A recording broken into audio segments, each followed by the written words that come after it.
We generally view danger as something occurring at a distance. We lock our doors and assume true peril stays in the untamed wilderness, far from the reach of civilization. But the wilderness offers a specific kind of isolation for those looking to hide. A Marine was driving this desolate 2-lane shortcut out of 29 Palms, heading east toward Albuquerque. The route cuts through total nothingness, passing through Amboy, a ghost town sitting nearly as far below sea level as Death Valley. He was driving completely alone in the late afternoon heat. Coming over a rise, he spotted a wreck blocking both lanes. A red Pontiac Fiero sat sideways. A suitcase was splayed open with clothes scattered across the asphalt, and a man and a woman were lying face down, motionless. He slowed down, but the staging felt too deliberate. Instead of getting out to check for pulses, he drew a 9mm pistol from under his seat, dropped the car into first gear, and punched the gas, swerving onto the dirt shoulder to bypass the bodies. As he sped past the Fiero, he checked his rearview mirror.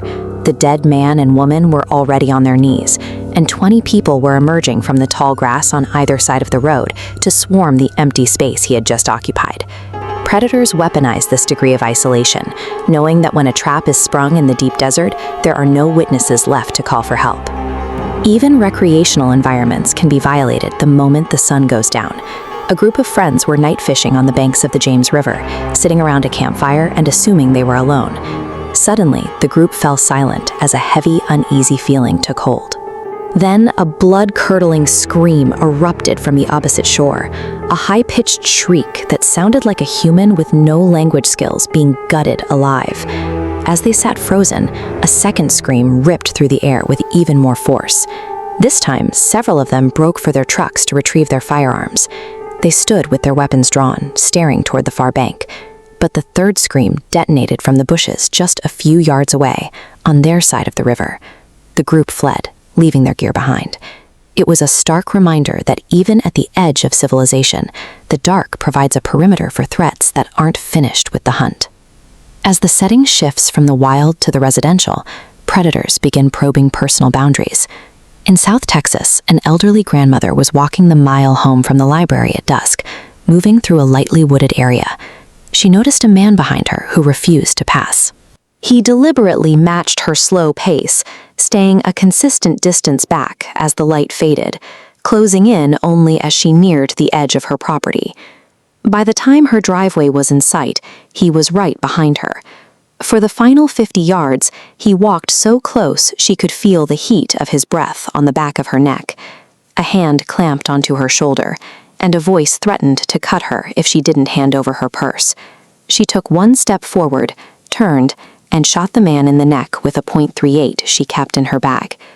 Residential neighborhoods offer a target-rich environment where predators can use the familiar routines of the elderly to get within arm's reach before revealing their intent. That proximity often begins at the very edge of the property line. A teenager would frequently step outside to smoke near her family's carport, unaware that she was being timed from the street. Day after day, a white SUV with blacked-out windows would sit at the end of the driveway, watching. If she went inside, it would move to a nearby church lot and wait until she emerged again, repeating the cycle. When she finally tried to walk down the driveway to confront the driver, she was hit by a wave of paralyzing fear. She felt an overwhelming certainty that crossing that final threshold to the street would result in her death. Her father, a sheriff's deputy, eventually chased the vehicle off with a gun in hand. As the SUV floored it toward the highway, he spotted the most chilling detail of the entire encounter. The license plates had been completely covered in duct tape. A driveway provides a stalker with a permanent observation deck, allowing them to analyze a household's movements from the safety of a vehicle until they find a gap in the defense. When the physical walls of the home are breached, the final illusion of security evaporates. A teenager rushing out to a hockey game realized midway through the drive that he had forgotten his phone. He used a friend's phone to call his own number, hoping a family number would answer. On the third ring, the line connected, but the person on the other end stayed silent, refusing to speak even as the boy yelled into the receiver. He arrived home later that night to find the house empty. His parents and brother had been at a concert all evening. He realized with a jolt of terror that while the house was supposedly vacant, a stranger had been standing in his room, holding his phone. We rely on locked doors to maintain our privacy, often remaining completely unaware when the barrier has already been crossed by someone who has no intention of leaving. In crowded urban centers like this one in South Korea, privacy is even more fragile. An English tutor named Minji reluctantly allowed a student to sleep on her floor after a late session so he could catch an early bus. At 2 a.m., the student woke her up, irrationally demanding they leave the apartment immediately to find a restaurant.